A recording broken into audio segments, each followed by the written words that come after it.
After my husband's funeral, it was my own biological daughter who threw me out of the house. I was pushed onto the street on the very night I had just become a widow. My name is Helen. I'm 68 years old, and the story I'm about to tell you is not about the grief of losing a husband, but about the kind of betrayal that turns a mother's heart into stone. That day, as I pressed the last handfuls of soil onto my husband's grave, I thought the cruelest moment of my life had ended. But no. The real tragedy began the moment I stepped back into my home. My daughter, Melissa, looked at me with an icy, emotionless stare and said, "You don't belong in this house anymore." With just one sentence, I lost everything. My husband, my family, my home, and my faith in the people I loved most. But this is not the story of a mother who collapsed. This is the story of how I disappeared for 4 months and came back to reclaim every single thing that once belonged to me. Stay with me, because the truth behind this revenge is far more bitter and shocking than you could ever imagine. My name is Helen, 68 years old. And on that cold afternoon, when the last shovelful of earth fell onto my husband's coffin, I thought my suffering had reached its deepest point. 45 years together, an entire lifetime, closed with the dry, hollow sound of that falling soil. The afternoon wind slipped through my hair, cold enough to feel as though it pierced straight through my bones. I stood by his grave, my hands trembling, my heart hollowed out, as if someone had carved away the part that had belonged to him for decades. I returned home in silence. That house, once always warm with laughter, now held nothing but the smell of incense and wilting white flowers on the table. I thought that tonight Melissa, my only daughter, would sit beside me, hold my hand, or at least let me lean on her shoulder for a moment. We only had each other left, or so I believed. But the moment I took my first step into the living room, I knew I was wrong. Melissa was standing there, back straight, arms crossed. Her eyes were no longer the eyes of the little girl I once carried in my arms. No sadness, no sympathy, only a coldness, sharp and thin like a polished blade. "You no longer contribute anything to this family. You should move somewhere else." I heard every word as clearly as the sound of stones dropping into my chest. The room suddenly felt narrow, the air thick and unbreathable, as if someone had taken all the oxygen away. I froze in place, one hand still holding my husband's photo frame that I hadn't even set down yet. Did you just say that, Melissa?" My voice cracked, as if my tears had already slipped down into my throat. She didn't repeat it, but her eyes were answer enough. A kind of hatred. Since when had it grown there? I had assumed Melissa was grieving, that her coldness was simply the weight of losing her father. But no, there was something else in her eyes. Calculation? Distance? Or was she feeling relieved to be rid of me? In that moment, I felt what every mother dreads facing. The child you love with all your heart now wanted to erase you from her life. I wanted to scream, to ask why, to grab her by the shoulders and shake her, to tell her, "I'm still here, I'm still your mother." But my throat locked up. My hand trembled so hard the photo frame almost slipped from my fingers. Not because I was weak, but because I could not fathom hearing those words on the very day I lost my husband. Melissa turned away before I could take a step toward her.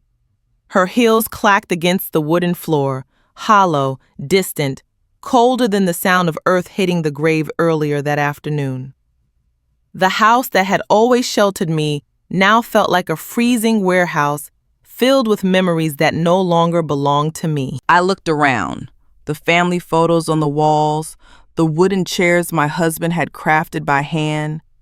All of it seemed to stare back at me, asking, Why would she do this? I wondered what had changed my daughter so quickly. The grief of losing my husband hadn't even settled, and yet the wound inflicted by my own child came at me like a stab in the back. That night, I sat alone in my dark bedroom, the warm yellow light revealing the deep lines etched into my skin after so many storms in life.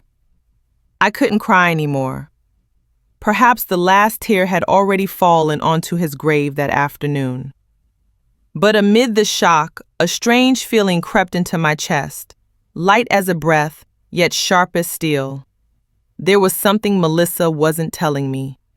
Something behind her ruthless words. Some reason buried deeper than what she allowed me to see. And I knew I was about to step into a story not only filled with betrayal, but with secrets buried under the false peace of my family. I didn't know then that her cold, cutting sentence was the very beginning of the return that would make the entire town tremble 4 months later. That night I couldn't sleep. Melissa's careless sentence kept echoing in my mind like an invisible verdict. You should move somewhere else. I stared up at the pitch-black ceiling, listening to the wind slipping through the cracked window. And what I felt wasn't just sadness, but a slow, simmering unease, like a storm waiting to erupt. I knew my daughter had changed, but changed enough to kick me out the day after her father's funeral? No, that wasn't mere coldness. It was intention. And I wasn't a naive woman who couldn't see that. The next morning, as I walked downstairs to the kitchen, I heard faint whispers coming from the living room. Melissa and Dylan were talking. The door was slightly ajar. I didn't intend to eavesdrop, but their cruelty forced me to open my eyes to the truth. Melissa, you have to hurry, Dylan said, low but sharp. Once your mother sells the house, the debt is wiped. If you hesitate, we lose everything. My heart pounded. I froze behind the door frame, my hand gripping the wood. Melissa replied, her voice full of worry. But that's my mom's house. Dad left it to her. Dylan cut her off without hesitation. He's gone, and your mother has no money, no strength. If you don't want the police showing up, you deal with this. You want your kid growing up in debt? You're the one who has to decide. I felt like someone had thrown me into a tub of ice water. It wasn't Melissa making the decision. It was Dylan forcing her.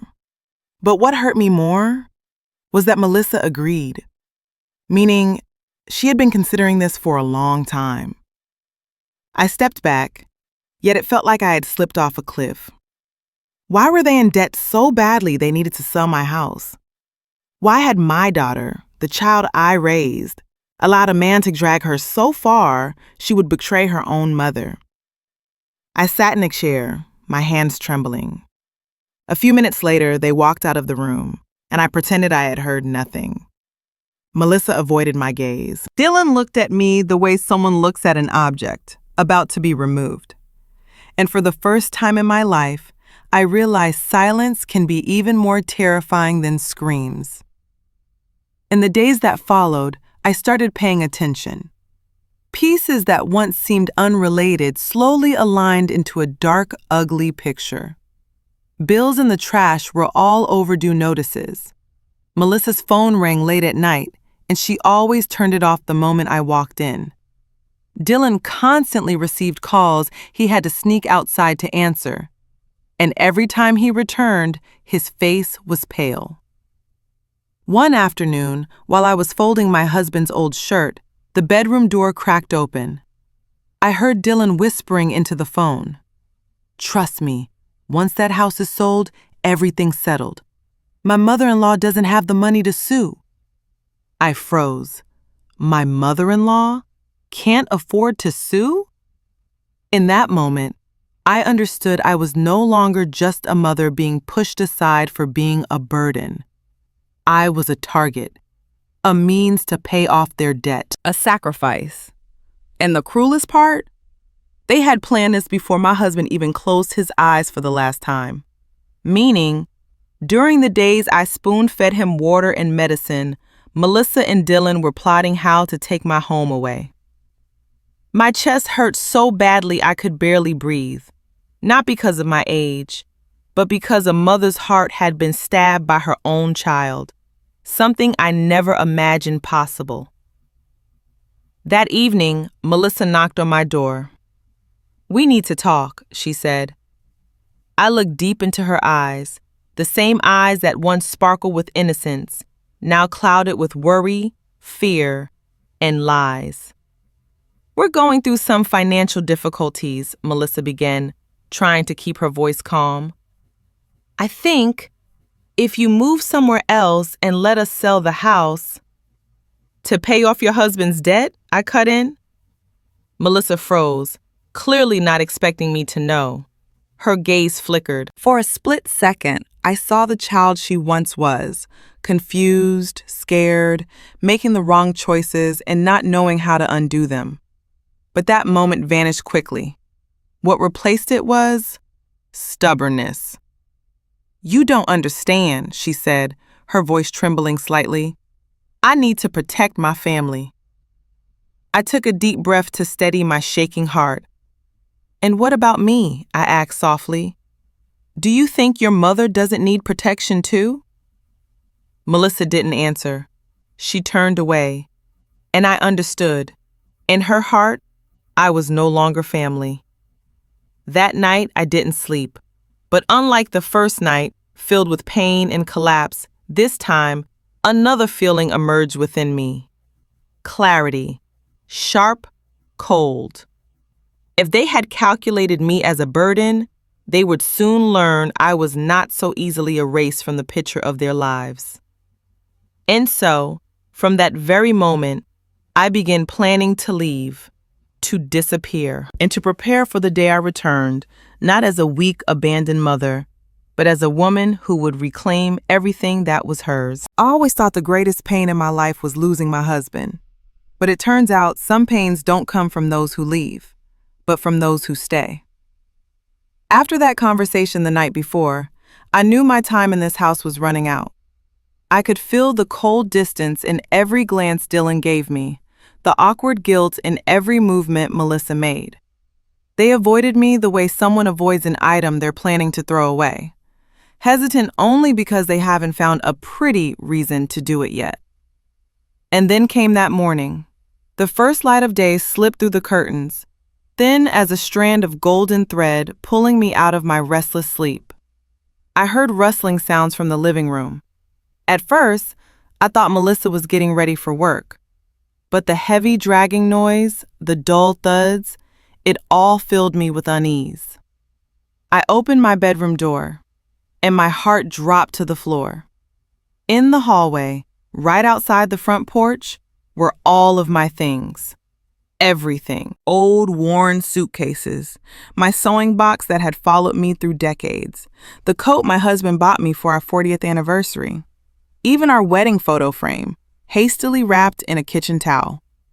Everything lay on the doorstep, cold and abandoned, like my fate in that moment. Melissa stood beside the pile, her hands clasped tightly, eyes refusing to meet mine. Dylan stood a little farther away, arms crossed, face blank, utterly unfamiliar. "Melissa, what is this?" I asked, my voice thin as thread. She didn't look at me. She only said one sentence, soft but crueler than any blade. "You're only in the way." That sentence severed the final thread tying me to this family. I looked at my daughter for a long time. The same eyes that once squinted when I told her bedtime stories, that once glistened with tears when she fell and reached up for me to carry her. Now they held nothing but distance, caution, and somewhere deep inside, a flicker of fear she tried to hide. I didn't cry. A mother may cry when she loses her husband, but when her own daughter throws her onto the street, there is no place left for tears to fall. Melissa lowered her head. Dylan looked at me with the glare that urged me to hurry, as if my presence tainted their mourning. "We don't have a choice," Melissa said quietly, her voice trembling but stubborn. We need to sell the house. Mom, please leave. Mom, leave. I heard it as if the world had slammed its doors shut around me. I bent down and picked up the wedding photo frame tossed into the pile. Behind the dusty glass, my husband was still smiling gently, just as he always had. And in that moment, I realized, if he were still alive, he would never have let this happen to me. But he wasn't. And here I was, standing alone in front of the home I had lived in for over 40 years, being thrown out like someone unnecessary. Yet instead of crying, begging, or clinging, I felt a strange calm rising within me. A calm not born of weakness or resignation, but of someone who finally sees the true faces of the people standing before her. I took a deep breath and said slowly, "Fine, I will leave." Melissa looked up, shocked by how composed I was. Dylan smirked slightly, like a man who had just won a game he believed he controlled completely. But they didn't know. That moment was the first step in a plan I hadn't spoken of to anyone. I pulled my suitcase towards the steps, every movement heavy as if it pressed down on my heart. Neighbors peeked through their doors, some shocked, some pitying, but none knew what had truly happened behind those walls. As I passed Melissa, I paused. "Melissa," I said, my voice low but sharp, "what you did today will follow you for the rest of your life." She bit her lip. Dylan turned away. I walked through the gate I had known all my life, feeling the morning chill slap against my face. Never had I felt so alone. But never had I seen things so clearly. I knew I had to leave. I knew I had to stay silent. I knew I had to disappear before they tried to take even more from me. But most importantly, I knew that one day I would return, not to beg, not to plead, but to reclaim everything they tried to strip away from me, my home, my dignity, and the self-respect of a mother. I walked away without looking back even once, because when the door closed behind me, a new Helen was born, and she would not be merciful. I pulled my old suitcase along the gravel road, walking away from the house that had held my youth, my marriage, and all of my memories. No one called after me. No one ran to stop me. No plea, no hesitation, no glance of concern. The only sound behind me was the loud clang of the iron gate closing, as if they were afraid I might come back. But they didn't know that I would come back, just not now. I walked straight out of the neighborhood like a shadow. Every step carried a new layer of emotion, pain, humiliation, quiet, and finally, determination. I didn't cry. I had run out of tears the day Melissa said I was a burden, and sometimes that kind of dryness gives birth to a strength even I didn't know I possessed. The day I left town, the sky was gray, as if it understood something was about to change. I told no one, left no note, didn't tell them where I would go. I vanished, literally. No neighbor saw me leave. No one knew where I might live. And most importantly, no one knew I still carried the greatest secret of my life, a secret my husband had left me right before he passed. I boarded the earliest bus of the day and sat in the very last row. The seat was damp with morning dew, the faint smell of plastic lingering in the air. I folded my husband's old wool scarf on my lap, as if it were the only piece of home I still had. I stared out the window. The small town where I'd lived for nearly half my life slowly shrank behind me.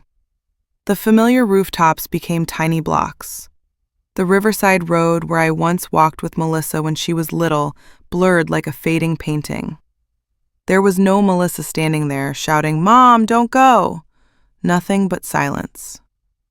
But what Melissa and Dylan never knew was that I didn't leave empty-handed. I was not the broken, penniless mother they believed me to be. I was not the powerless woman they thought they could toss into the street. My husband had prepared everything for me, and they had no idea. As the bus turned off the national highway, I opened my small handbag and took out the old leather notebook, the one my husband had handed me 3 days before he closed his eyes forever. "Keep this," he whispered, his voice weak but still carrying the certainty of the man who protected me all his life. "Don't let anyone know, especially Melissa." I didn't understand why he said that. I trusted our daughter completely, but I didn't argue with the man in his final moments. I simply nodded and locked the notebook away. Now, as I opened it, I understood why. Inside were property papers, contracts, and scanned documents. An old workshop by the coast, a small house under my name alone, an investment fund he had quietly built over many years, and his final letter. "Helen, if life ever treats you cruelly, at least you will have a place to begin again." My hands trembled as I read the line, not from weakness, but because I could feel his love protecting me even in death. Melissa and Dylan thought I was poor, fragile, easy to control. But they didn't know my husband had built a hidden escape hatch just for me, one only I knew existed. And I would walk through that door. No one had the right to stop me. I got off the bus in a coastal town I had never seen before. The salty wind, the scent of the sea, the dampness of old wood, the smell of a new beginning, all of it blended together, making me feel as though I had stepped into another world. No one recognized me. No one called my name. No one knew I was a mother thrown out by her own daughter. That anonymity was exactly what I needed. I walked to the address written in the notebook. It was a large woodworking shop near the shore, old but sturdy. The wooden walls were weathered, but the foundation was strong. My husband once told me he dreamed of retiring here, a dream he never got to fulfill. Now that dream belonged to me. Next to the workshop stood a small white house. I unlocked the door. The soft click sounded like the opening of a doorway into a life I never imagined I would live. I sat on the wooden chair in the living room and exhaled deeply. No one would chase me out here. No one would treat me like a burden. No one would control, belittle, or manipulate me. There was only me and the biggest secret of my life. I closed the notebook, placed my hand on my chest, and for the first time since being cast out of my home, I smiled. "All right," I whispered. "This is where I begin to give everything back." Because no one knew where I'd gone, no one knew how I was living, and no one knew that my disappearance was only the first step toward a return that would make them all bow their heads. The small coastal house was so quiet I could hear every beat of my heart as I stood before the old wooden door. This was the place my husband had secretly prepared for me, an escape route, a second home, a beginning he knew I would someday need, even though I never imagined I would have to use it. I placed my hand on the rusty house number plate. The sea breeze blew across my face, salty, cold. The smell of old wood, salt, and time blended together like a ritual marking the start of a new life. The house was small but warm, the furniture simple yet sturdy. I could feel my husband's hands everywhere.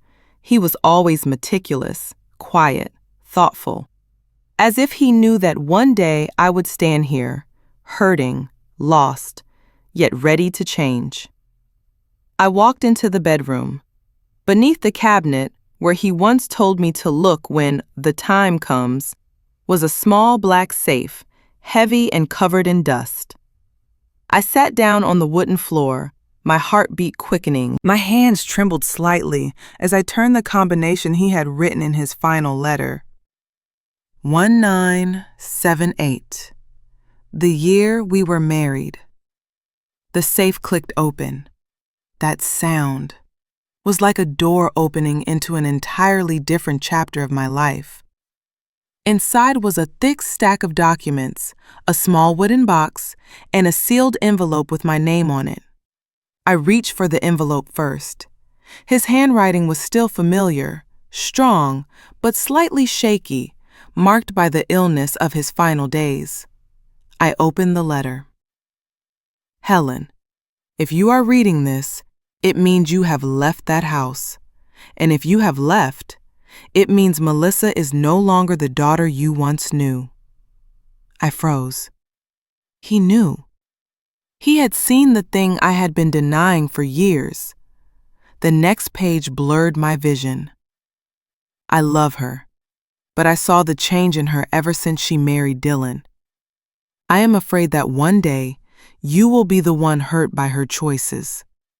I gripped the paper, my breath catching. He had predicted it and stayed silent to protect me in his own way. Then I reached the final lines. If Melissa changes, forgive her. But if she betrays you, Helen, you must protect yourself. Everything I have prepared is inside the safe. Do not hesitate to use it. You are stronger than you think. I closed the letter, my heart heavy, not from loneliness, but from the weight of a love that had protected me even beyond death. I opened the stack of documents beside me. Ownership papers for the coastal workshop. The deed for the small house in my name. A substantial savings fund he had quietly built over many years. And most surprising of all, 17% shares in the old company where he once served as technical director. I never imagined he had prepared so much. And I certainly never imagined Melissa and Dylan were desperately hunting for inheritance, while the most important assets were right here, locked in a safe only I knew existed. A soft laugh escaped my lips, a laugh sharp, bitter, and startlingly clear. Like I had crossed into another version of myself. They thought I was weak. They thought I was poor. They thought the only thing I had was that old house. They thought throwing me out would be the end of me. But they didn't know. I was far stronger than they ever imagined, and this was only the beginning. That afternoon, I locked the house and stepped into the workshop to look around. The wooden door creaked as it opened, revealing a vast space filled with dust, the scent of pine, and dim light streaming through old glass windows. But as I looked closer, I saw in every plank, every half-finished table, every tool still hanging in place, the dream my husband had left behind. A dream he wanted me to continue. For the first time in weeks, I felt not alone. I stood in the center of the workshop, closed my eyes, and whispered, "Thank you." And when I opened them again, I felt different. A surge of strength rose inside me, as if I had stepped out of an old life and into a new one built by my own hands. I was no longer the mother thrown onto the street. I was a woman with a home, a workshop, assets, and a plan. I was someone holding the truth, and I would use everything he left behind to become as strong as I needed, to stand firm, to never be pushed down again. And more importantly, one day, when I returned to that town, Melissa and Dylan would have to look at me with different eyes, no longer as a burden, but as the mother they had lost and the woman they should never have betrayed. On my first morning in the coastal house, I woke to the soft sound of waves tapping against the window, like whispered greetings. The sunlight was warm and clear, nothing like the gloomy sky of the place I had just left behind. I stood before the mirror, looking at my own face, still marked with old wrinkles, still bearing the traces of those dark days, but with something new in my eyes, light. The light of freedom, the light of a beginning, the light of a woman no longer controlled by anyone. I brewed a cup of hot tea, sat on the porch facing the sea, and for the first time after all the chaos, I asked myself, what do I want for the rest of my life? The answer came quickly, so clear I didn't even need time to think. I wanted to do something I had dreamed of all my life but never had the courage to pursue. A woodworking workshop for the community. A place to craft furniture for those in need, for orphans, for abandoned elders, for people like me who once were pushed out of their own homes. I stood up immediately. That was the day I began rebuilding my life in my own way. The old workshop was full of dust, cobwebs, and tools rusted by time. But when I stepped into that dim, silent space, I didn't see a ruin. I saw potential. I rolled up my sleeves, opened every window, and let the sunlight flood in. The rays hit the old pieces of wood, making them glow as if awakening from a long sleep. I began clearing the place. Every nail, every plank, every broken scrap was picked up, cleaned, and set in its proper place. Each swipe of the broom swept away another layer of pain still clinging inside me. 2 days later, I hired a few workers from town, men with tired eyes but skilled hands and warm hearts. "Pay me when you can," I told them. "I need help, but I also want to help you." They looked at me with surprise, then nodded. No one asked where I came from or what my past was. Here, people only cared about the present. The workshop came back to life. A week later, the lights glowed again. The smell of fresh wood, varnish, and rebirth filled the air. I stood in the center, looking at the first finished tables, bookshelves, and benches, and pride spread through me like warmth. Elderly people in town needed storage cabinets. I gave them away. Orphans needed study desks. I built them. Families in hardship needed repairs. I did it for free. I wasn't saintly or overly virtuous. I simply understood too well what it felt like to be abandoned, and I didn't want anyone else to feel that. I wanted to build something honest and kind, the opposite of the betrayal I had endured from my own daughter. And then something strange happened. As I helped others stand on their feet, I stood taller myself. My hands grew steady around the wood plane again. My shoulders strengthened as I carried heavy planks. My mind sharpened with each business decision. Confidence, independence, power, all blooming inside me. I was no longer the Helen of the past, the mother living in the shadow of her husband and the betrayal of her child. I was Helen, the woman rebuilding her life with her own hands, her own mind, and a will no one could break. But most importantly, throughout it all, I remained silent. I did not contact Melissa. I replied to no one from my old town. I vanished from their world. And that silence slowly turned into panic on the other side. One afternoon, while I was adjusting a freshly finished wooden table, Jonas, an old friend of my husband, stopped by. "Mrs. Helen," he said, his eyes widening at the sight of the revived workshop. "I heard you disappeared. The whole town is buzzing. Melissa, she's looking for you everywhere." I looked up, wiping my hands on my apron. "Looking for me?" I asked calmly. "Because their debt is getting worse," Jonas said quietly. "And because they think you're holding your husband's assets." I paused for a moment. Jonas didn't know that what they suspected was the truth. They just didn't know what I was doing with it. He looked at me for a long while, then asked, "Do you plan to keep living like this, or will you do something to protect yourself?" I smiled, a slow smile, sharp like the edge of a carving knife. "I'm rebuilding my life," I said, "and when the time comes, I'll return. Not to ask for forgiveness, but to make them understand what they've lost." Outside, the waves crashed louder. The wind lifted the curtains as if nature itself knew I was stepping into a new chapter. A chapter of strength, freedom, and a revenge so quiet it would strike straight to the bone. I pulled the wooden panel closer and returned to my work, because I wasn't done. I was only beginning. The days I spent rebuilding my life in the coastal town were the days I learned clearly what freedom felt like, what it meant to stand on my own 2 feet. No more scolding, no more contemptuous glances, no more pressure to leave. Only the sound of the waves, the hum of the saw, the scrape of the wood plane, and the slow, steady peace returning to my heart.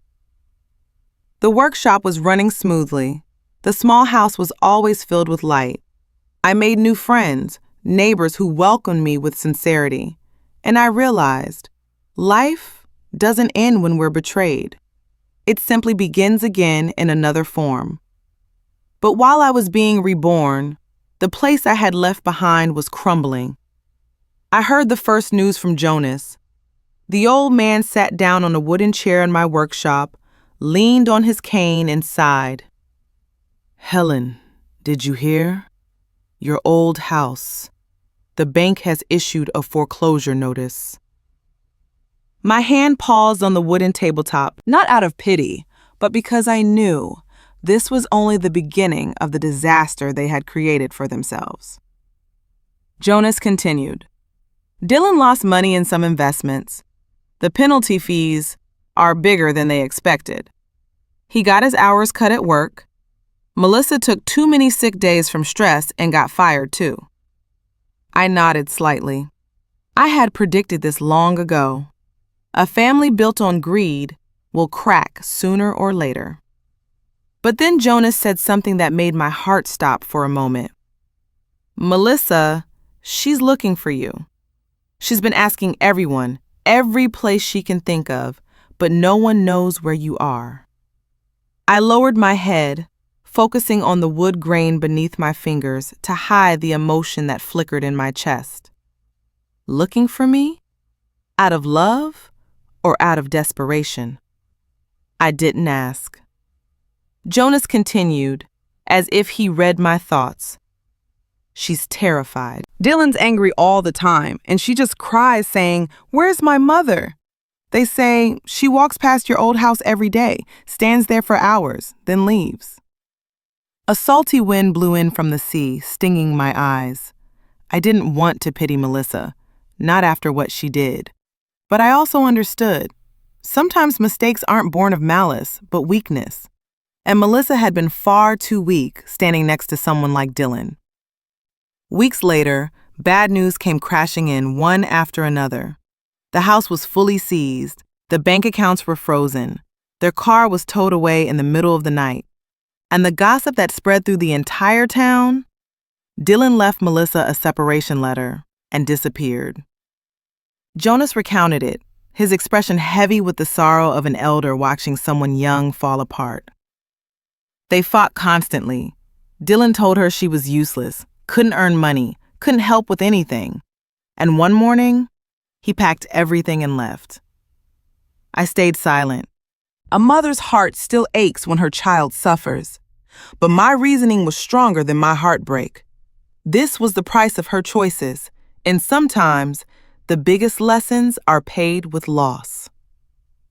One evening, while I was working on a cabinet for an orphan girl, Jonas came again, but this time his face wasn't calm. "Helen, Melissa is desperately trying to find you. She's called everyone she knows. She even went to the police to report you missing." I stopped working. The drill kept buzzing for a moment before I switched it off. Then I asked slowly, one word at a time, "Did they find me?" Jonas shook his head. "Not at all. You disappeared, as if you never existed." I smiled faintly. Exactly what I wanted. I wasn't hiding. I was simply letting them feel the emptiness I left behind. Without me, the house they claimed as theirs was taken. Without me, the debts they tried to hide devoured them. Without me, Dylan left without a backward glance. Without me. Melissa finally understood who had always been on her side. I didn't need revenge through money or pain. My revenge was my disappearance. And it was that disappearance that made their world collapse. But the thing that stayed with me the most was what Jonas said at the end. Yesterday, I saw Melissa standing in front of the old house. She looks thin, exhausted, eyes swollen. She said, she misses her mother. My heart trembled once. I asked nothing else. Jonas understood and left the workshop, leaving me alone with the sound of the waves outside. I sat down, placing my hand on the wooden table still fragrant with fresh varnish. On one side was the pain caused by the daughter who betrayed me. On the other was the peace I had built with my own hands. But deep down, I knew this story was far from over, because Melissa was searching for me, but I was not ready to be found. Not yet. Not while my heart was still too soft. Not while she still didn't understand the full consequences of what she had done. I wanted, when I returned, to walk into their lives as someone different, someone strong, someone unbroken, someone they could no longer dismiss or control, a mother they had lost and were now desperate to have back. That evening, I sat alone in the workshop, the warm yellow lamp casting a small circle of light over the workbench, an island of brightness in the vast darkness around me. I was sanding an old wooden chair, something someone had donated, something I had promised to repair for a struggling family down the street. My hands moved out of habit, but my mind drifted back to Jonas's words earlier that day. Melissa is looking for you. She misses you. I always thought I had shut the door to my heart long ago. But no, those words, she misses you, hit harder than anything else. I was lost in thought when a knock at the door echoed through the workshop. Slow, steady. I set down the sandpaper, wiped my hands, and opened the door. And standing before me was Jonas. But not the gentle Jonas who usually stopped by just to watch me work. The man in front of me had different eyes, heavy with something he needed to say. He stood still for a few seconds, as if making sure no one had followed him, then stepped inside, glanced around the workshop, and quietly closed the door behind him. "Helen," he said softly, voice dropping low. "I came because something serious is happening." I invited him to sit on the chair I had just finished, but Jonas didn't sit right away. He placed his cane on the table, exhaled deeply, as though carrying the weight of an inner struggle. "I just heard news from town. Melissa and Dylan," he hesitated. "They're tearing everything apart, searching for your husband's assets." My body stiffened for a moment. Jonas continued. "They went into the old office, pulled open every drawer, dug through every folder, looking for anything related to the inheritance." He paused again, then added in a heavy voice, "But they found nothing, because everything is here with you." I sat silently, my fingers interlacing, cool against each other. Jonas looked straight at me, with a gaze both compassionate and sharp, as though trying to see through whatever I was hiding. "Helen, are you going to stay silent? Are you going to let her drown in those debts?" I lifted my eyes. My gaze was no longer trembling. It was still, like the night sea. Jonas knew I had a soft heart as a mother, but he also knew that softness was exactly what had hurt me the most. "I'm afraid, if you don't show up, Melissa will be completely swallowed," he added. "But I'm also afraid, if you return at the wrong moment, she'll hurt you again." I didn't answer immediately. The sea wind slipped through the cracks in the door, carrying with it the distant sound of waves, like a heartbeat urging me to decide. Then Jonas said the sentence he'd come here to deliver, the one he had clearly wrestled with. "Will you stay silent, or will you teach them a lesson?" The air in the room froze.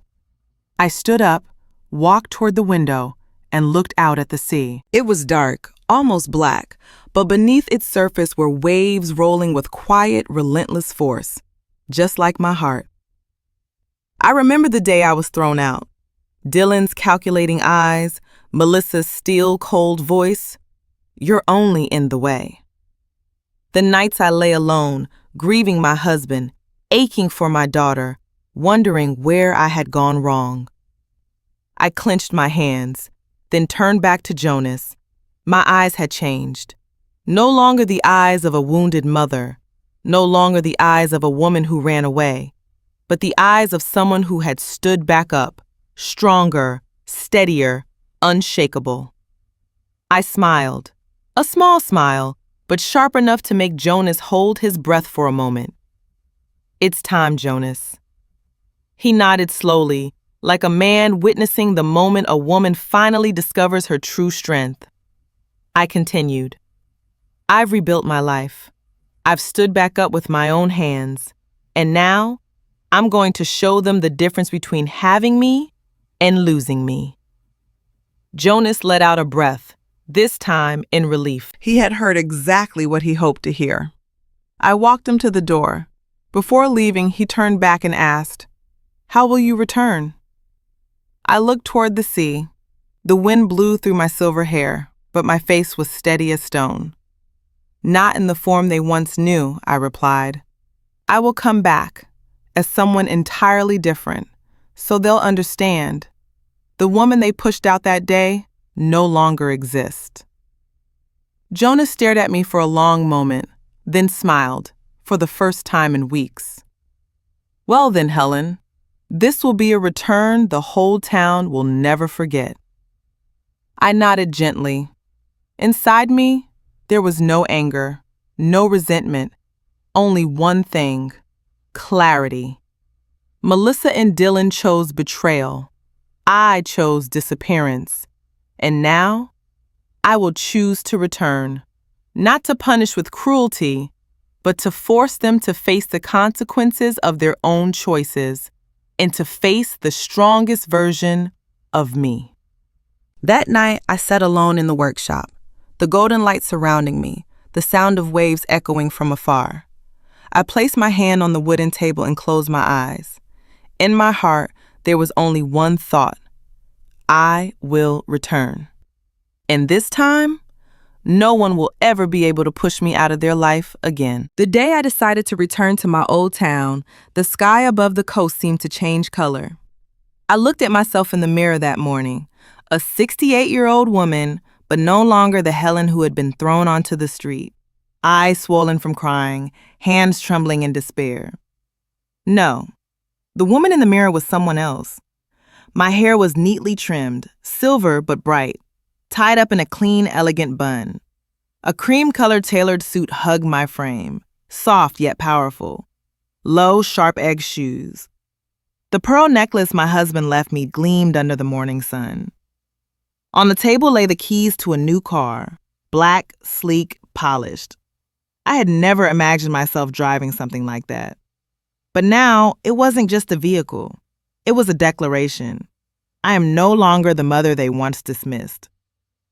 I stepped out of the workshop gate, the sea breeze brushing against my face, carrying the salty taste of freedom. Jonas stood by the roadside, leaning on his cane, watching me with pride and worry. Are you sure you want to go back today? He asked. I nodded. It's time. Jonas chuckled softly. I wouldn't recognize you if I met you on the street. I opened the car door, smiling. Melissa won't either. The road back to town was so familiar, I could have driven it with my eyes closed. But today, everything felt new. I wasn't returning as someone who had fled. I was returning as someone ready to face everything. When my car rolled into the town, people looked up. Some whispered, some stared. The elegant car and the graceful woman stepping out of it made them pause in confusion. No one recognized me. No one knew this was Helen, the woman who had once been thrown out of her daughter's home in silence. I walked down the street slowly, not hiding, not bowing my head. With each step, I felt I was touching a newer, stronger version of myself. I passed the old bakery, the one where I used to buy Melissa breakfast every school morning. The shopkeeper looked at me and greeted politely. "Good morning, ma'am. New to town?" I nodded with a gentle smile. You could say that. No one knew who I was. No one remembered the pale, broken face I once had. I had changed, from the way I looked to the way I stood. But I didn't return to be admired. I returned to see clearly what they had lost when they pushed me away. My old house now stood abandoned with a foreclosure notice nailed to the gate. Paint peeling, grass overgrown. A home once warm, now cold and hollow. I parked across the street, didn't walk closer, just looked from afar, as if staring at a version of myself that had died there long ago. And then I saw her, Melissa. So much thinner. Hair tied carelessly, dark circles under her eyes, clothes wrinkled. She stood in front of the gate, staring at the foreclosure notice like it was the last thread connecting her to something already gone. I was only a short distance away, but Melissa didn't recognize me. To her, I was just an elegant woman stepping out of a luxury car. She glanced at me briefly, the way one glances at a stranger, then lowered her head again. My heart didn't hurt the way I thought it would. It simply felt heavy. Heavy like a stone smoothed by time and clarity. I walked closer, stopping a few meters away. "Are you all right?" I asked calmly. Melissa flinched and turned around. She didn't recognize her mother. Not at all. Sadness, sharp and soft at the same time, moved through me. My daughter looked straight into my eyes without knowing who I was. "Oh, I'm fine," Melissa replied, forcing a weak smile. But her eyes were swollen, shimmering, as if one more breath would shatter her. I looked at her face, tired, lost, afraid, fragile. And I realized she no longer looked like the woman who pushed me onto the street that day.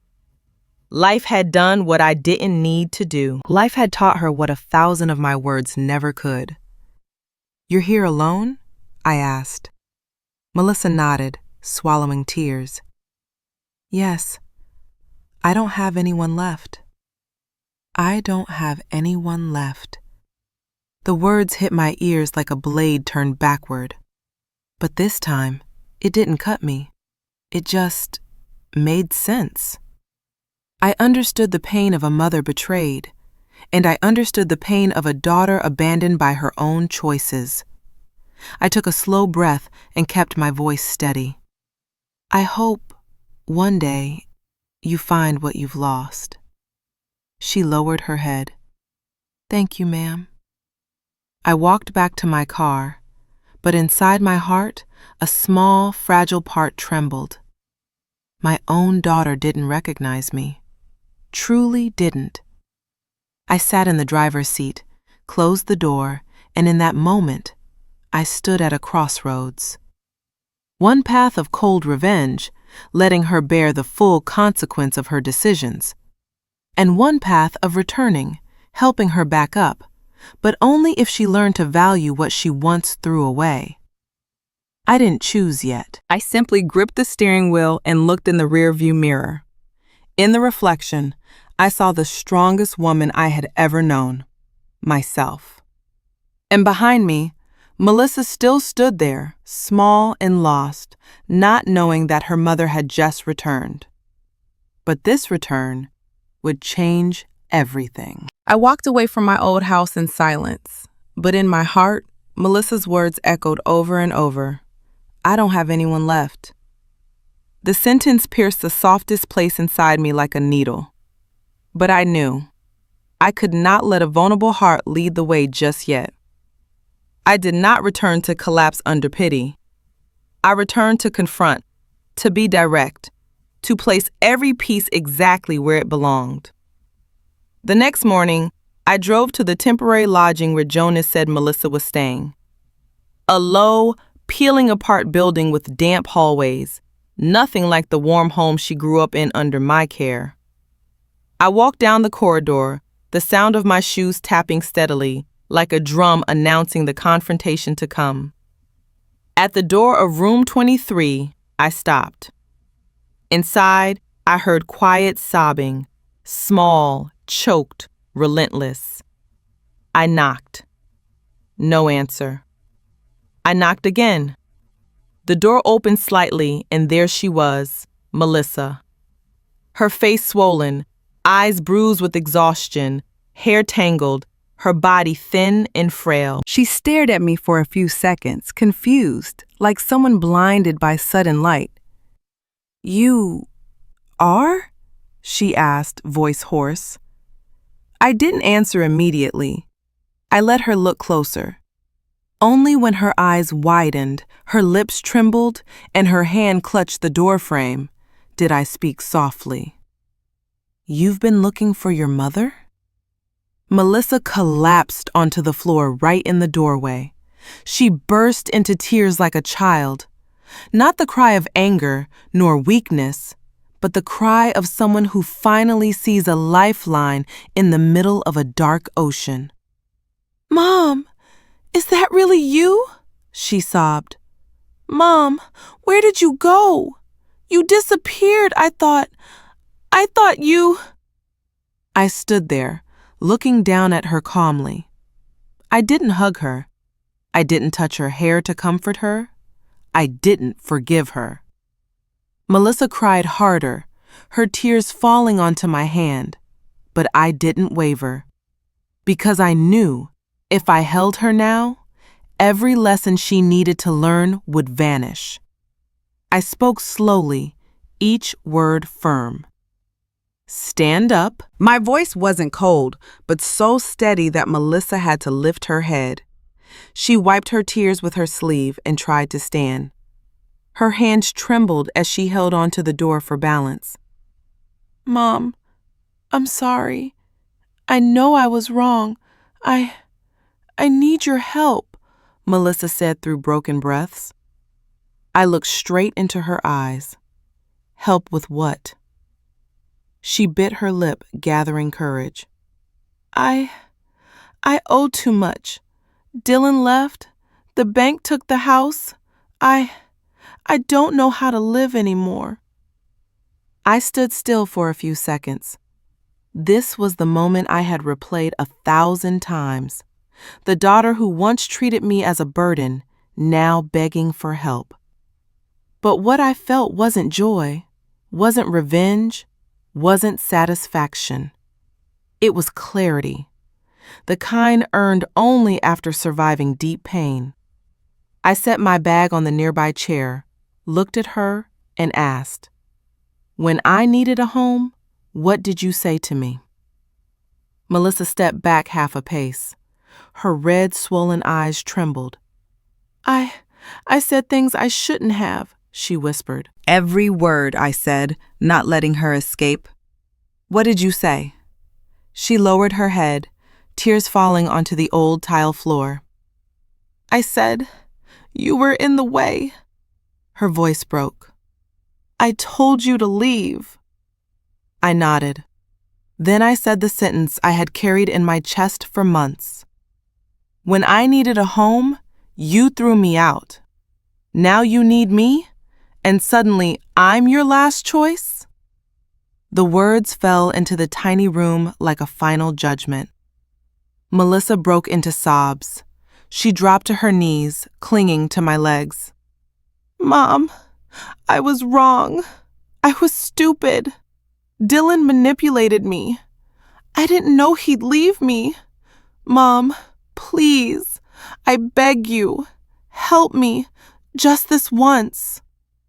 She spoke like she feared I might turn my back at any moment. And I could. I could leave. I could let her drown. I could repay betrayal with coldness, let her taste the despair she once forced on me. But I didn't do it, not yet. I leaned down, lifted her chin, and forced her to look directly at me. "Melissa," I said slowly, clearly, "do you need help, or do you need your mother?" She froze. Tears streamed down her cheeks. "I need my mother." Those words made me close my eyes for a single moment, a brief, fragile second of weakness. Then I opened them, clear, steady, stronger than ever. I helped her stand. "All right," I said, "but my help will no longer be free." She stepped back, fear mixed with hope. "What do you mean?" I looked my daughter in the eye. "You will face the truth, your mistakes, everything you did to me." She trembled, but she nodded. "I accept whatever you say. I'll listen."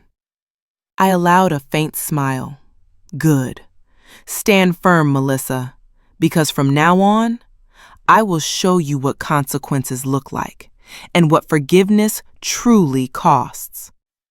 I turned away, stepping out the door, leaving her stunned, because I knew this confrontation was only the beginning. After the confrontation in that shabby little motel room, Melissa clung to me like a drowning person hanging on to the last piece of wood.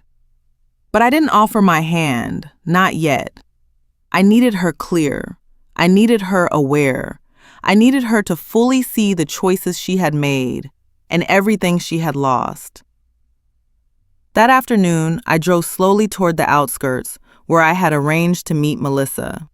Not in that miserable motel room, not in a noisy cafe. I chose the town's old library, a silent place, a place where the truth could not be avoided. Melissa sat there, head lowered, her hands gripping each other so tightly they turned white. When I approached, she jolted to her feet as if afraid I would disappear again if she didn't move fast enough. "Mom," she whispered, hoarse, exhausted, trembling. I sat down. Melissa sat opposite me like a student awaiting punishment. "You want my help?" I asked. She nodded. "You want to settle your debts?" I asked. She nodded again. "You want your life back?" I continued. Another nod. I leaned back, then asked the final question. "And do you want to know the truth about Dylan?" Melissa froze. Her eyes widened, fear breaking through the surface. Fear of the question that touched the deepest suspicion she had buried inside herself. Do you have proof?" she whispered, her voice on the verge of breaking. I didn't answer with words. I placed a thick envelope on the table. Inside was everything. Documents I had collected long ago, bills Dylan had hidden, loans he took out under Melissa's name, bank records showing he withdrew money from their joint account, suspicious messages between him and another woman, recordings I had accidentally overheard in the house before being thrown out, and a written plan, a handwritten plan Dylan made to sell the house, throw me out, and split the money with Melissa. Or, more accurately, to use Melissa's signature because the house was under my name and my husband's. I pushed the envelope toward my daughter. "Open it." Melissa's hands shook as she did. The rustling of paper sounded piercingly loud in the silent room, like opening the coffin of a buried truth. She pulled out the first sheet, read it, her face drained of color. She pulled out the second sheet. Her eyes trembled violently. By the third, her tears fell. No, this can't be," she whispered, as if refusing to believe her own sight. I sat still, watching every reaction, watching each layer of illusion crumble like moldy plaster falling off an old wall. "Dylan took loans in my name," she choked. The withdrew my savings from our shared account. Talked about me behind my back with another woman. Planned to sell the house and kick you out. By the time she reached the final page, Melissa broke. She dropped the papers onto the table, clutched her face in both hands, and cried. A deep, painful cry that reminded me of when she was little, falling off her bicycle, when I held her and promised to protect her. But today, I did not hold her. I let her cry. I let her feel how her blind choices had turned her into Dylan's puppet. Melissa struggled to speak through broken breaths. I was fooled, Mom. I was so stupid. I hurt you because of a man like that. I placed my hand on the table, looked her in the eyes. You weren't fooled because you were innocent. You were fooled because you chose to believe what was convenient for you. She looked up, her eyes red, raw, bleeding with regret. I continued. When I told you Dylan couldn't be trusted, you didn't listen. When I was thrown out of the house, you thought I was ruining your happiness. When I disappeared, you didn't look for me immediately because Dylan still mattered more. Melissa burst into tears again. I was wrong. I tilted my head slightly, gentle but sharp. Being wrong is one thing, but you made me pay for your mistake with my home, my dignity, my life. She knelt beside me. Mom, what do you want me to do? I'm ready to fix everything. Please, give me a chance. I looked down at my daughter. No pride left, no arrogance, no voice telling me to get out. In front of me was only a daughter slapped awake by life. I took a slow breath, then asked the one question she needed to hear. Do you want me to save you, or do you want to save yourself? She stared at me like someone drowning who finally saw the shore. I want to save myself, but I don't know where to start. That was the answer I had been waiting for. I stood, picked up the envelope, and looked down at her. All right, I will teach you. Melissa looked up, hope flickering in her eyes, but I raised one finger, warning her. But Melissa, before I help you, you must understand one thing. She held her breath. I looked deep into her eyes that had just shattered and were beginning to heal. I did not return to pull you out of the hole. I returned to teach you never to throw yourself into one again. Melissa nodded, tears falling, but the light in her eyes was returning. I turned and left her alone in the room, holding the stack of evidence of the betrayal she had once been too blind to see. Because I knew, only by facing the rawest truth can a person truly begin to change. The next morning, Melissa came to find me earlier than sunrise. She stood at my gate, gaunt, exhausted, but determined. The redness from yesterday still lingered in her eyes, but something new had appeared inside them. Awareness. I opened the gate. She bowed deeply, so deeply her body nearly folded in half. Mom, please give me a chance to make things right.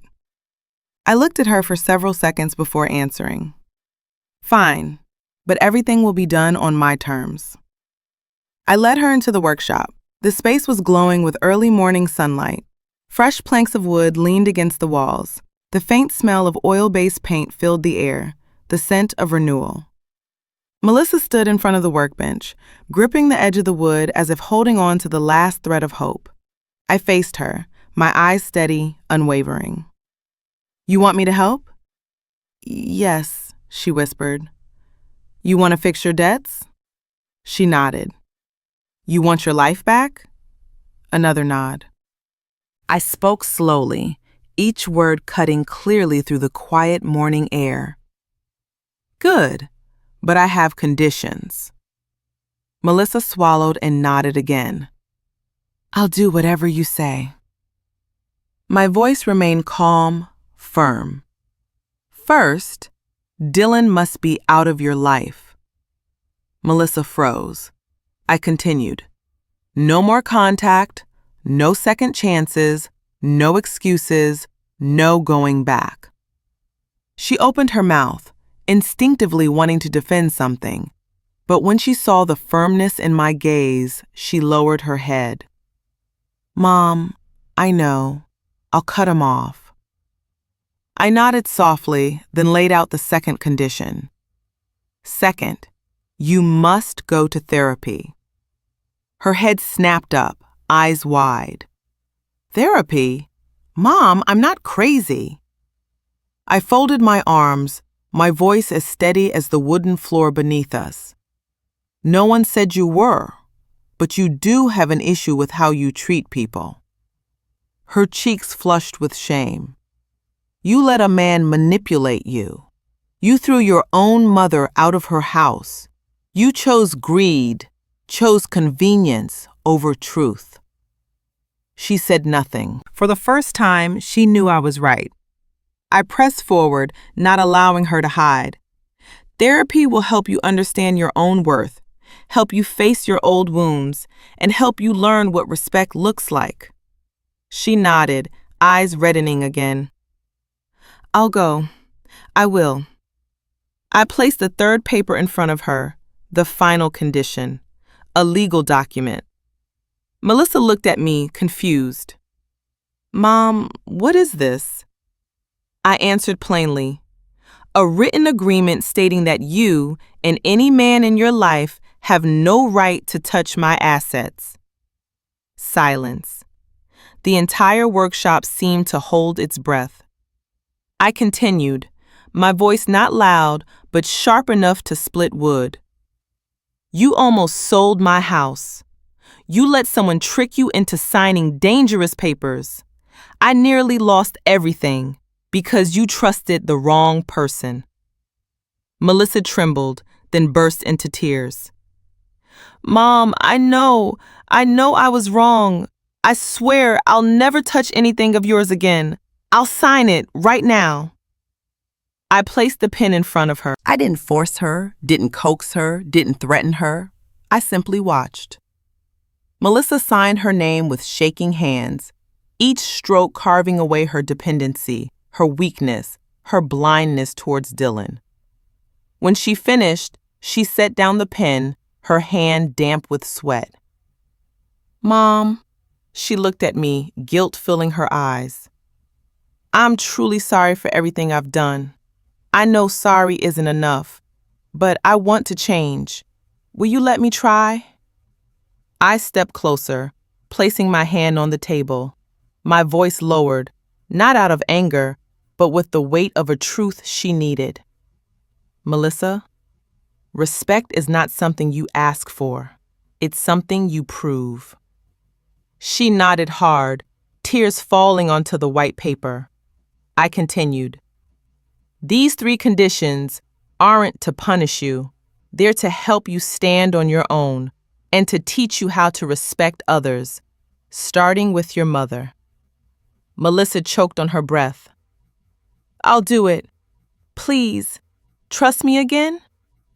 I looked at her deeply. In her eyes, I still saw the little girl who once ran after me in the yard. She wasn't completely gone, just buried beneath wrong choices and a cruel man. I said, I will trust if you take this one step at a time. No rushing, no empty promises, no repeating the past. She cried again, but this time they weren't tears of despair.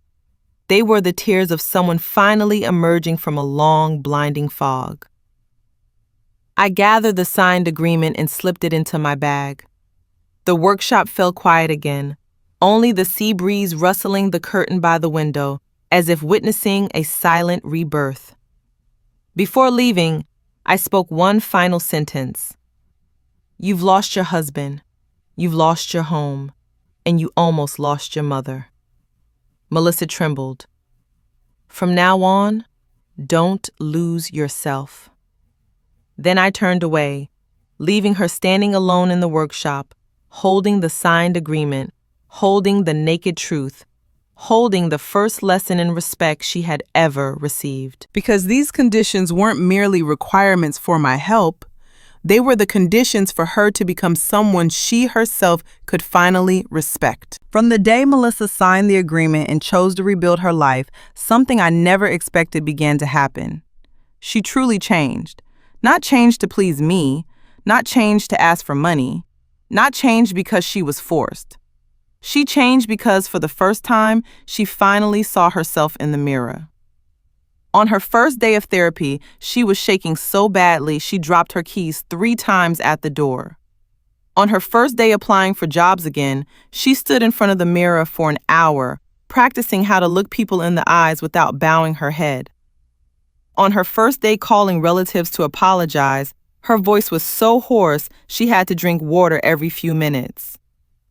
I watched from a distance. I didn't praise. I didn't interfere. I didn't hold her every time she fell apart.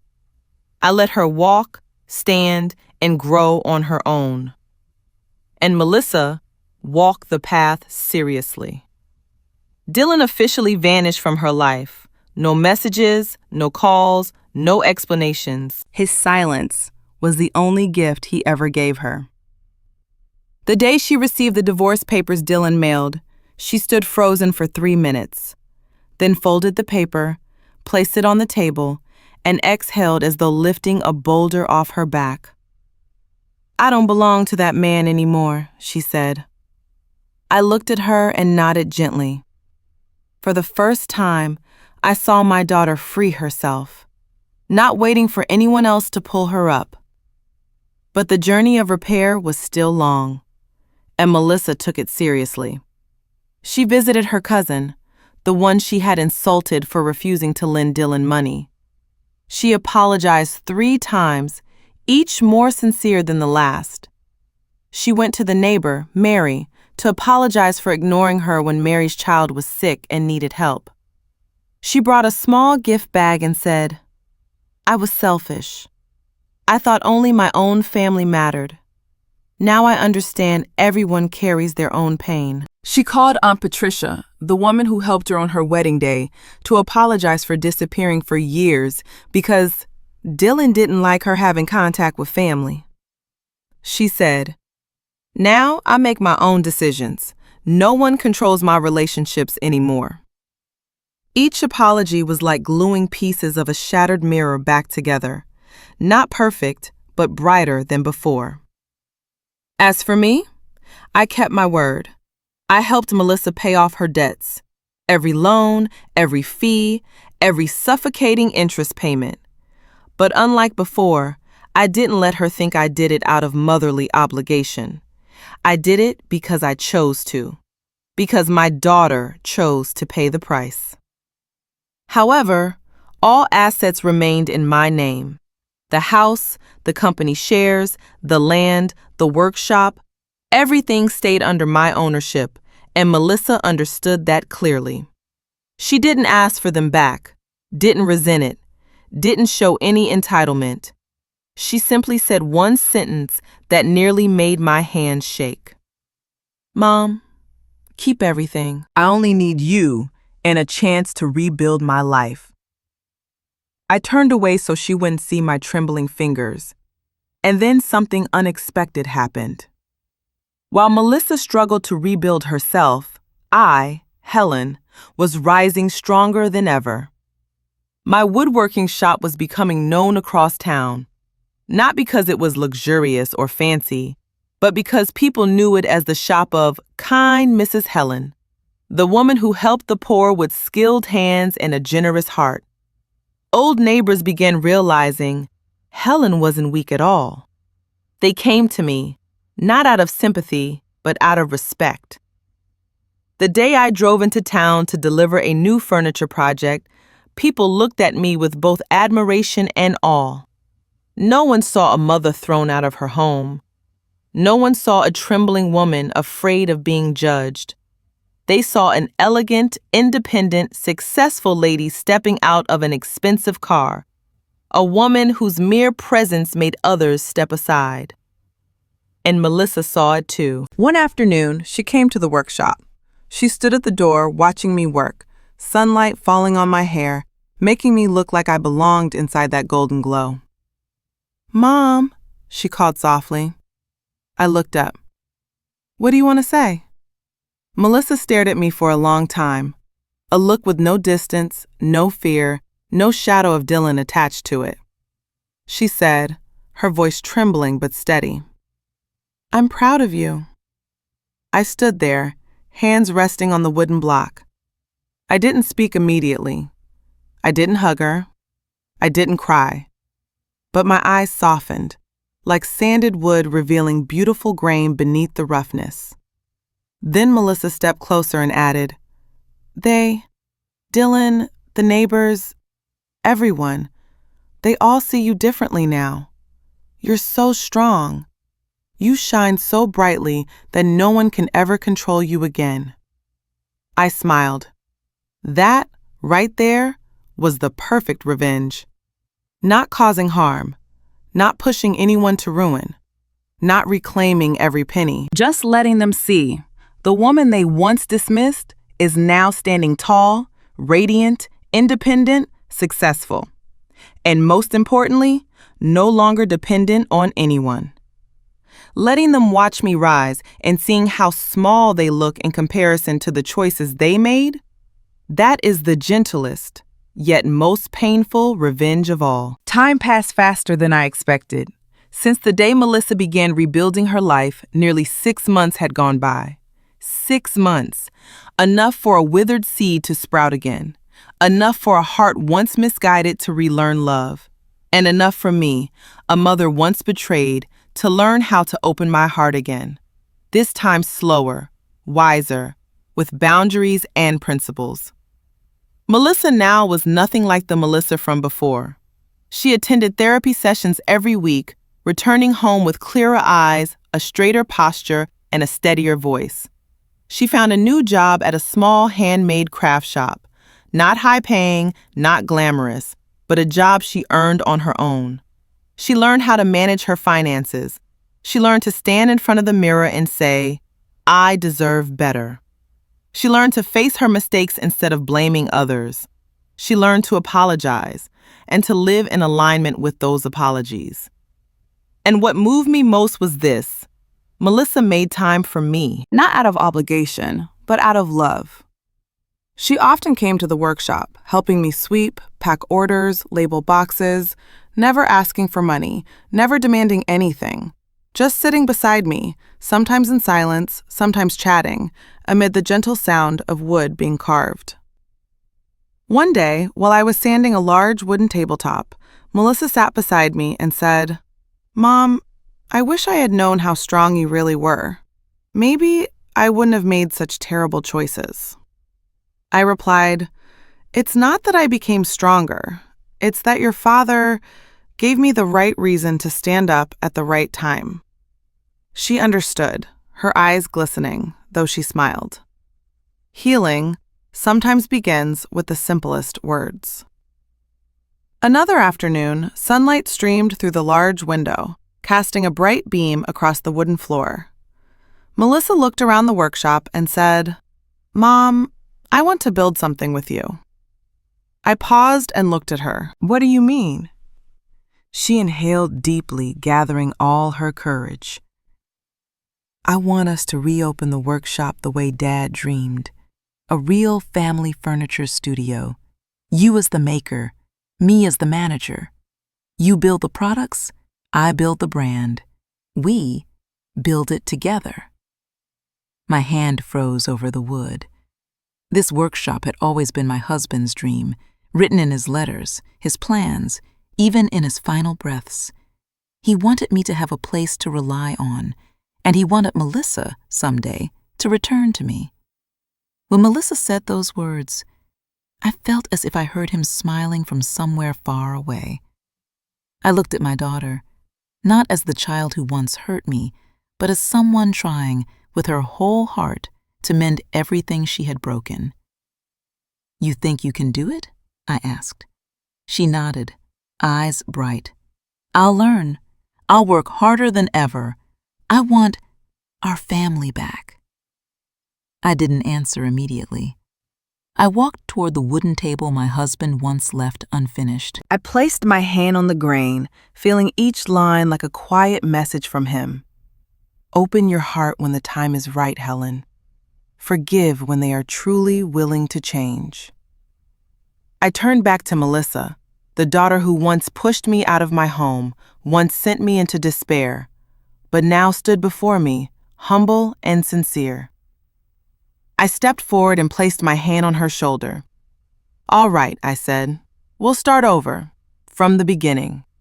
But this time, you will stand beside me, not against me. She burst into tears, not the desperate tears from before, but tears of relief, the kind shed when someone finally opens the door and lets you come home. A few weeks later, the Helen and Melissa family furniture studio officially opened. The front windows were spotless. The handcrafted wooden sign hung proudly above the entrance. H&M Woodcraft, family handmade furniture.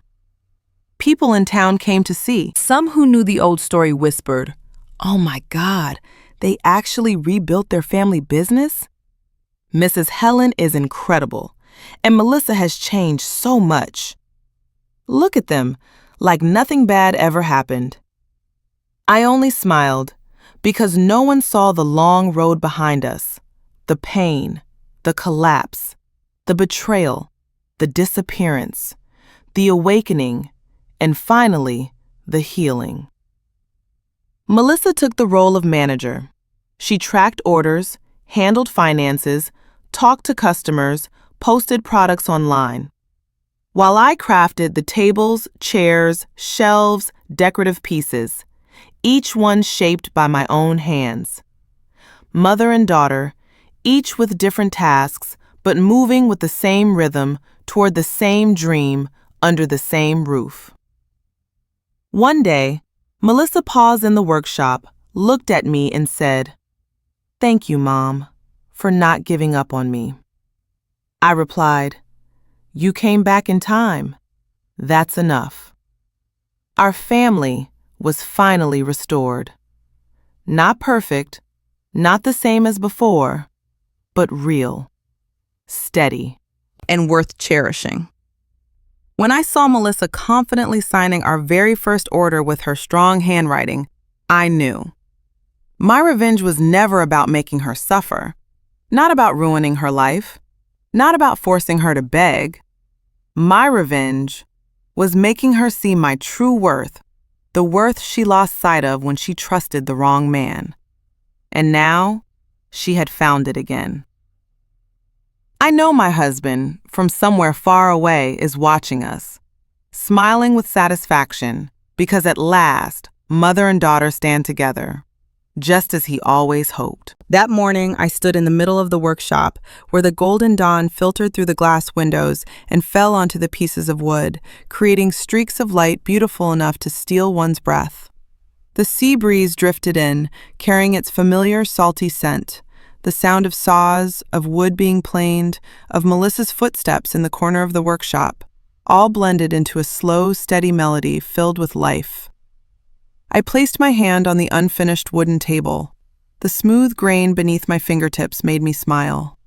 The day I was thrown out of the house I had lived in all my life, I thought everything had ended, that I was a failure, that I no longer mattered to anyone, that my old age would wither away in pain and betrayal. But it turned out I was wrong. That collapse wasn't a period, it was a comma, leading into a new chapter, stronger and more beautiful than I ever imagined. After all the turmoil, the lessons, the tears, the confrontations, I stand here now, bathed in warm golden light, wrapped in a peace so strange it almost feels unreal. I look at Melissa from afar. She's reviewing the order book, her brows furrowed in concentration, her hair tied neatly, a faint smile appearing whenever she records a new order. That moment softens my heart, like a plank of wood being sanded to its final layer, revealing the beautiful grain beneath the old coat of varnish. Melissa has changed, Not in one night or 1 week or to win my favor, but from the root. She learned to apologize, learned right from wrong, learned to respect herself and respect others, and most importantly, she learned to stand up from the very pit she pushed herself into. That is something I cherish more than any asset I own. I walk around the workshop.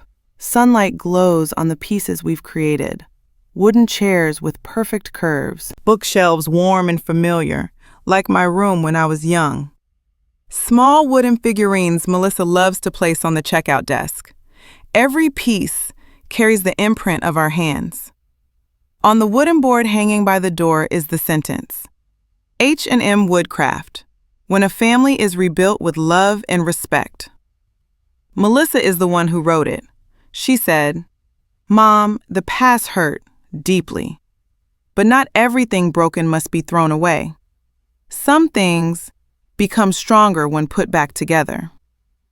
I said nothing then, but today, reading that sentence again, I feel a warmth rise along my spine, like someone is holding me tight. Perhaps it is him, my husband. Perhaps he is smiling.